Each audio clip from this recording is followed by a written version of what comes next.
안녕하십니까. 인생성형가 정영기입니다. 내일이 어버이날입니다.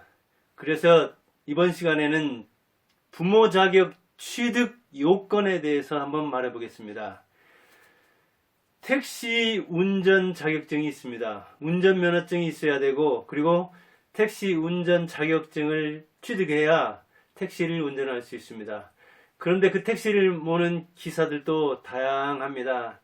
어느 때는 택시도 참 안전하게 몰고 대화가 이렇게 잘 통하고 또 자녀 교육이라든가 경제라든가 이런 거에 대해서 이야기를 하다 보면 한 2, 30분, 1시간 가까이 되는 길도 어느새 와버리는 경우가 있습니다.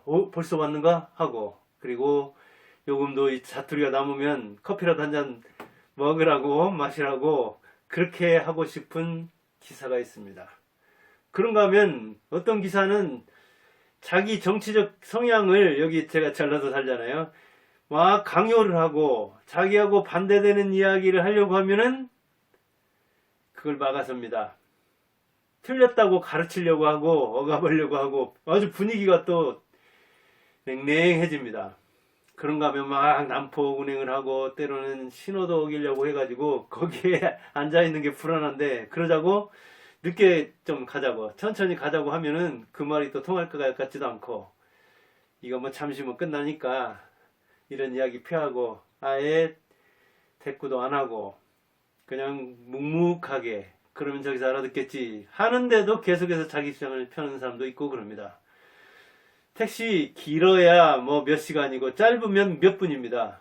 그 시간을 같이 운명을 같이 하는데도 그게 무척 길고 때로는 기분이 나쁘고 때로는 불안할 때도 있습니다. 그런데 이 부모는 정말 자녀하고 대화도 잘 통하고 같이 있으면 좋겠구나 하겠지만, 이 부모가 나는 잠시 택시에서 내리면 되지만 자녀를 키울 때 어쩔까 하는 생각을 들면 정말 답답해질 때가 있습니다. 내리면 그만이죠, 손님은. 그렇지만 그 자녀는, 그리고 그 배우자는, 남자가 됐든 여자가 됐든 그 가장이 운전하는 집에서 내릴 수가 없잖아요. 자기가 부모를 선택할 수는 없고. 그래, 이게 참 답답한 겁니다.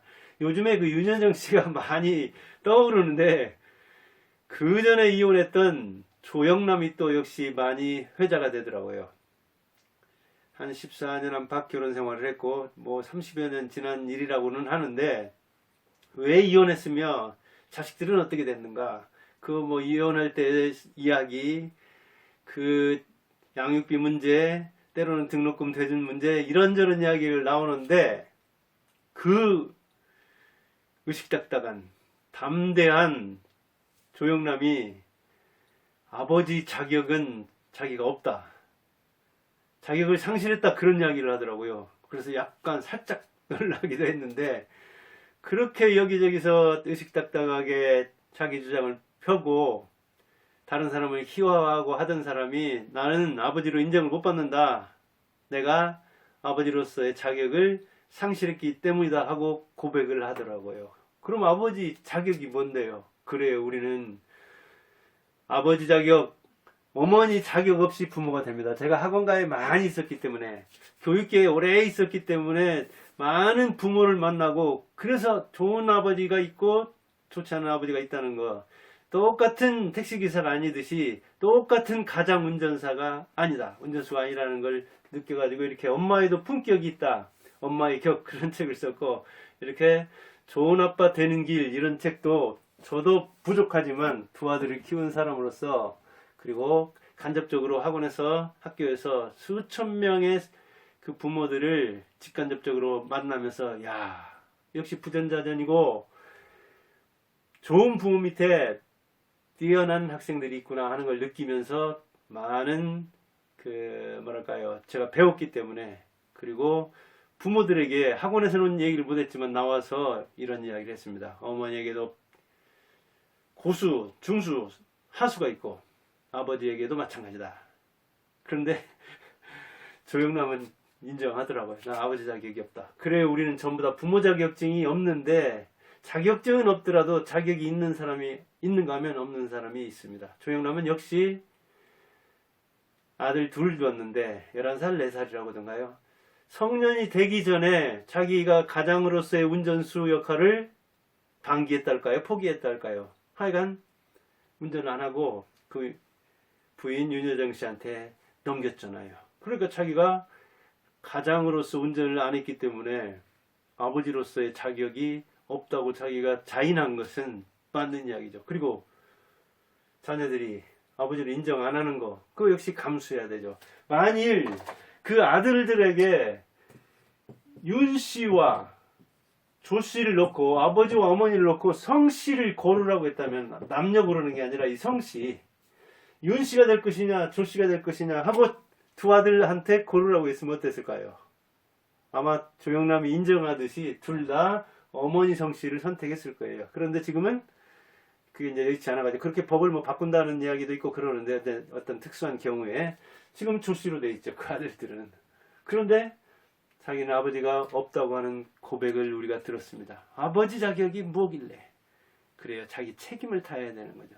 아이들이 적어도 성인까지는 보호를 하고 양육하고 교육해야 하기 때문에. 그런데 우리가 그렇게 부모들은 돈과 자녀를 이야기하는데, 돈 버는 길에 대해서는 그 많은 이야기가 많이 나오는데, 그에 비해서 이렇게 자녀 교육에 대해서는, 자식 농사에 대해서는 비교적 덜 나옵니다. 저는 이렇게 아빠 엄마 이야기를 했는데, 여기서 하나 줄여서 말하자면은 자녀를 어떻게 보느냐, 자녀관, 그게 저는 부모에게서 제일 중요하다고 생각합니다. 자녀관, 어떻게 보느냐 하는 문제죠. 자녀를 무엇으로 보느냐. 근데 자녀관도 여러 가지입니다. 계승자다, 대를 잇는 사람이다 이거죠. 저는 하동정 씨 이를테면 뭐 39, 9손, 9대손, 무슨 파, 뭐 이런 얘기 하잖아요. 그러면 대를 잇는 남자로서 우리가 그렇게 아들, 딸을 구별했던 것, 남녀 차별을 했던 것은 이렇게 아들이 계승한다고, 내 대를 잇는다고 봐서 그런 측면이 있죠. 그렇게 지금도 유기적인 자녀관에 입각해서, 그래서 자녀는 입신양명을 해야 된다. 내가 못한 것을 자녀한테서라도 그것을 추구해야 된다는 이런 관념을 가진 사람이 있는가 하면은 아니다. 그냥 자연과학적인 내 유전자로서 이기적 유전자를 내가 지녔는데, 또 다른 이기적 유전자가 아들 밑에서 아들이 나왔는데 이렇게 3대 4대 이어가는 것이다. 과학의 섭리요, 자연의 법칙이다. 그렇게 생각하는 사람도 있을 수 있죠. 그리고 또 어떤 사람은 소유자로 보는 사람도 있죠. 이거는 내 거다. 내 자식 내 맘대로 하는데 누가 뭐라고 하느냐 하면서 자기 자식에 대해서 자기 어떤 독점권을, 소유물이니까 내가 이걸 취득하고 이를테면 팔고 조치를 하고 어떻게 바꿀 수 있고 그런 것이 소유물이잖아요. 그런데 내 자식은 내 거다 하는 의식을 가질 때 소유자가 되는 거죠. 이럴 때 이제 위험한 것이 이른바 동반자살이라고 하는 거죠. 같이 죽는 거. 어쩌다가 이제 그 잘못해가지고 요새는 캠핑에서 그렇게 가스를 마시고 죽는 수가 있고 그러던데, 자녀를 먼저 살해한 다음에 자기가 자살하는 거잖아요. 그러니까 동반자살 아니죠. 자기 자녀를 자기 것처럼 여겨가지고 생명을 빼앗은 거잖아요. 타살 후 자살이죠. 소유자라고 하는, 내 것이다, 내 자식은 내 마음대로 할 수 있다, 웬 상관이냐 하면서 그 체벌에 대해서도 교육에 대해서도 양육에 대해서도 자기 독점권을 주장하는 사람이 지금이라고 없냐? 있습니다. 지금도. 그 다음에 이제 어떤 선물, 이거는 조상이 나에게 준 선물이다, 신이 나에게 준 선물이다. 유대인들이 되게 이게 신이 준 위탁 선물, 나에게 맡긴 거예요. 너 자식을 준다. 그런데 이 자식은 너에게 고귀한 선물이니까 이 선물을 내가 너한테 맡겼는데 이 선물을 어느 때쯤 되면 나한테 돌려줘야 된다. 그때까지 잘 맡아서 좋은 사람으로 키워달라 하는 선물로, 신의 선물로 생각한다고죠. 그러다 보니까 어느 날 심판을 받아야 되는데 그 심판이 중간에 있는 거예요. 이를테면 30살에 자식을 어떻게 키웠는지, 내가 준 그 선물 원래보다 더 좋아졌는지, 달란트 비유 있잖아요, 성경 같은 데서는. 그렇게 이야기한다는 거죠. 그러니까 잘 보관해야 되고, 그 다음에 잘 발전시켜야 되고, 그리고 본래 받았던 것보다도 더 빛나게 만들어야 한다는 그런 의식에서 그 심판의 날을 기다리면서 유대인들은 자녀 교육에 혼신을 공부하면서 쏟는다고 이야기를 하죠. 이게 말이 되는 그런 것이죠. 그 다음에 이제 손님으로 봐야 된다, 이런 이야기를 하는 사람들. 손님이다. 손님은 공손하게 맞아서 잘 접대하다가, 그리고 손님이 간다고 하면 떠나 보내야 된다. 손님이 싫다고 여기가 아니라 다른 데로 간다고 하면 떠나 보내야 된다, 그런 이야기를 하죠. 우리는 자녀를 이렇게 다른 데 이렇게 위탁한다든가 키울 수 없어가지고 영화원이나 이런 데 맡기는 사람도 있었지만, 자녀가 나 여기 떠날래 하면은 자기를 배신했다고, 내가 너를 어떻게 키웠는데 내 정을, 내 물질을, 내 사랑을 배반하고 가능하면서 안 놔주려고 하는 측면이 있죠. 근데 손님은 빨리 떠날수록 어찌 보면 좋은 거잖아요. 그래서 자녀도 빨리 독립해가지고 자기를 벗어나면 좋으련만, 그렇게 시한부로 내가 접대는 해야 되지만, 내가 봉사는 해야 되지만, 언젠가는 떠날 사람이니까 그 기간에 이 손님을 정말 있는 정 없는 정, 있는 물건 없는 물건 투자해서 접대하면 되지 하는 이 자녀 손님관, 박해라는 같은 사람도 그렇게 이야기하고 그랬던데, 이게 떠난다는 게 참 좋은 것이다.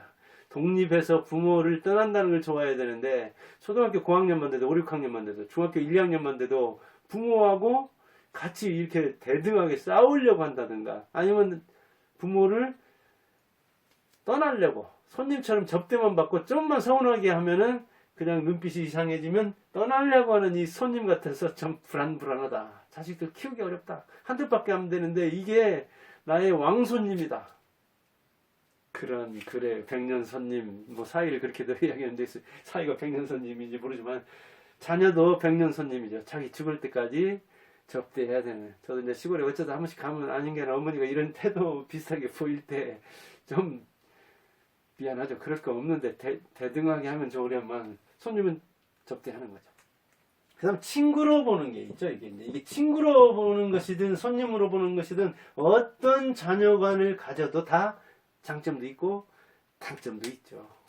아까 계승자로 보는 거, 이게 유교적이고 전근대적이고 정말 이야말로 봉건시대의 자녀관이다, 그렇게 치부해 버릴 수도 있지만, 그것이 갖는 어떤 그 강점도 있습니다. 무슨 강점이 있는데, 계승으로 본다는 것은 나와 부모와 이 사이를 연결해 주는 거예요. 자녀가 있고 부모가 있는데 내가 여기 연결하는 것이니까, 나는 3대를 연결하는 중간으로서 자녀는 이 대를, 그래서 내가 보는 자녀관, 내 이 부부와 나누는 결혼관, 그리고 나머지 세계관이라든가 물질관이라든가 금전관이라든가 이런 관념과 가치관, 그 다음 행동, 언행, 이런 것들이 자녀에게 그대로 계승되는 것이다. 내가 모범을 보여야 된다는 이런 차원에서 보자면 나쁠 게 없죠. 그리고 자녀에게 어떤 정도의 기대를 갖는다는 거, 부담을 조금 주는 측면도 있지만 영리하게 자녀에게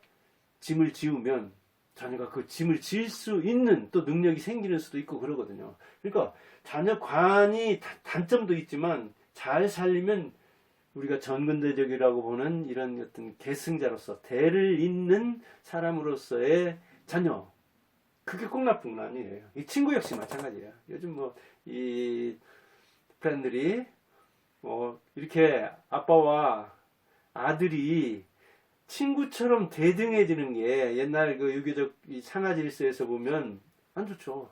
우리 자녀도, 저도 이 친구처럼 해야 한다는 그런 의식이 있긴 합니다. 막 먹어요. 그래서 반말, 사실은 반말을 해야 이게 대등하게 대화가 왔다 갔다 하고 인격적으로 수평적이 됩니다. 대등할 때 이렇게 싸울 수도 있고 말할 수도 있고 그런 거잖아요. 그런데 이제 친구 간의 단점에 대해서는 무슨 소리, 친구는 어려울 때 돕기는 하지만, 그리고 친구보다도 더욱더 절대적으로 기댈 수 있어야 되지, 결국 친구도 기브 앤 테이크 아니냐. 친구 돈 빌려달라고 하면 돈 빌려주면 돈도 잃고 친구도 잃는 거다. 그런데 자녀라는 것은 그렇게 싫다고 해서 부모가 운전을 포기하면 안 되듯이, 자녀가, 조영남의 자녀가 조영남을 인정하지 않는다고 해서 조영남의 그 아들이 본 아버지는 자격은 상실했지만 아버지가 아닌 건 아니잖아요. 택시는 아까 말했듯이 내리면 그만이지만 그 사람 다시 만날 게 없어요. 여기 전주 뭐 65만 밖에 안 되지만 같은 기사가 운전하는 택시 탈 확률 계속 아무리 이용한다 하더라도 몇 번 못 할 겁니다. 그런데 부모는 바꿀 수가 없는 거잖아요. 내가 선택하지 못했기 때문에. 그래서 자격 없는 부모다. 오히려 사랑을 받아야 할 부모인데 그 사랑을 못 받았기 때문에 그 배신감이 아주 극대하고, 그 다음에 그래도 그렇지 나왔으면 어느 정도 운전을 해야 되지. 내가 걸어다닐 만한, 뛰어달 만한, 내 밥벌이를 할 만한 그런 순간까지는 도와줘야 되지. 그렇게 무책임할 수가 있느냐 하면서 따지고 들면 따질 말이 없죠. 그래서 조영남도 다른 영역에서는 그렇게 어찌 보면 뻔뻔할 정도로 의식딱딱한 담대한 그 사람이 자녀 앞에 서면 아마 쫄아드는 거예요. 자기가 한 바가 있기 때문에. 그런 거예요, 이게. 그 친구 관계라는 것도 그런 거죠. 그러니까 친구는 일방적으로 기댈 수는 없지 않느냐. 그리고 뭔가를 따지지 않느냐, 적어도. 그런데 자녀가 그렇게 대등한 사람일 것 같으면 무슨 자녀겠느냐, 그렇게. 그렇게 불완전하지 않은 사람 같으면 처음부터 대등한 관계라면 더 바랄 것이 없지. 그런데 자녀는 여러모로 기대해야 되지 않느냐. 적어도 전진기지가 되고 교두보가 되고 보루가 돼야 되는 부모가 자녀를 친구로 생각해서 어릴 때부터 그런 상대로 해가지고 자기 책임성을 기르는 것도 중요하지만 어느 순간까지 절대적인 어떤 신뢰를 할 수 있는, 절대적 의지를 할 수 있는 그런 기간도 필요하지 않느냐. 이렇게 하면 걸어다닐 때까지는 절대적 보호를 받아야 되지. 그러나 그 인격이라는 차원에서는 이제 어떤 그 부분에서 친구 관계로서의 생명에 대한 거라든가 인권에 대한 거라든가 이런 건 그렇게 할 수 있는 거죠. 친구 관계. 이게 그러니까 모든 것이 다 좋을 수는 없다, 그 이야기예요. 친구 관계로 보는 수도 있죠. 대리자로 보는 수도 있죠. 대리자. 내 꿈을 이룰 대리입니다. 내 자식이야말로 내 대신 띄워줄 대리주자다. 학원 할 때 이런 사람 많이 봤어요, 이게. 아니, 초등학교 고학년만 돼도, 중학교 1학년만 돼도 마치 자기를 대신해서, 그리고 우리 가문을 대표해서 나는 못 배웠으니까, 나는 머리가 영리하니까, 나는 부모를 잘못 만났으니까, 나는 때를 잘 못 만났으니까, 마음껏 경기장에 나가지 못했다. 거기서 뛰지 못했다. 특히 엄마들이 그런 경향이 있어요. 우리 세대만 해도 60대, 차별받았죠. 교육에서도 여러 가지 차원은 사회적 지위에서도. 그리고 이 가부장권 아래서 남녀 차별 집에서만도. 그럼 결혼한다면 또 줄가민이다 해가지고 여러 차별 받았어요. 말할 것도 없이. 그렇다고 그 엄마가 나는 안 돼, 내가 할 수 있는 건 없어, 그러니까 10살짜리 네가 나까지 업고 뛰어야 돼. 어떻게 그럴 수 있습니까? 근데 막 과보호하면서 과잉보호하면서 그런 걸 요구해요. 이거는 모순이죠. 그러니까 어릴 때는 어릴 때 역할을 하고, 중학생은 중학생 역할을 하고, 고등학생으로서 고등학생 역할을 하면서 조금씩 배우는 거죠. 오랫동안 잡고 있으면서 보호하고 지원했으니까 능력이 생겨야 한다. 아니죠. 오히려 결핍, 거기서 스스로 뭔가를 채울 때 자기 능력이 생기는 것이고, 때로는 모자랄 때 내가 어떻게 할 것인가. 그래서 가난이라는 거, 이 가난 체험을 시킨다는 거, 집안이 가난하다는 것이 다 나쁜 게 아니에요. 이게 굉장히 좋은 점이 있습니다. 어떤 면에서는 목표도 뚜렷하고, 결핍의식에서 오는 어떤 그 자기개발 의지도 대단하고, 그리고 자발적 동기도 끝없이 이렇게 일어날 수 있고, 단점 말할 것도 없이 있죠. 주머니가 항상 궁하면 거기서 오는 어떤 그 좀 자신감 결여라든가, 그리고 자기가 부유하게 됐을 때도 그 가난한 이 체질, 어릴 때 체득한 그런 어떤 언행 태도, 이런 게 결별이 안 된다는 그런 게 다 있는 거예요. 인간이라는 게 그래서 다 갖출 수는 없는 거죠. 이 대리인이라고 해가지고 너무 몰아붙이면 안 되는 거예요. 나를 대신했다 하기보다도 내 것을 모두 그 심신에다가 자녀한테 얹혀버리면 넘어지죠. 뛰기는커녕 걷지도 못하죠. 그럼 자녀야말로 공동 명작이다. 아빠와 어머니가 만든 너는 명품이다. 너야말로 명인이다. 명장이다. 우리 두 명장이 만든 또 다른 이 명장이니까 너는 잘 될 거야 하면서 이제 그 기대와 어떤 그 부담을 주는 수도 있고. 근데 자녀관을 어떻게 하는 게 바람직한가 하는 게 저는 교육계에 있으면서 저도 이렇게 이제 자격증 없이 아버지가 된 다음에 그게 보이더라고요. 제가 볼 때는 같이 성장하는 거. 그러니까 우리식으로 말하면 상극과 상생이 있잖아요. 상생, 같이 서로 살리는.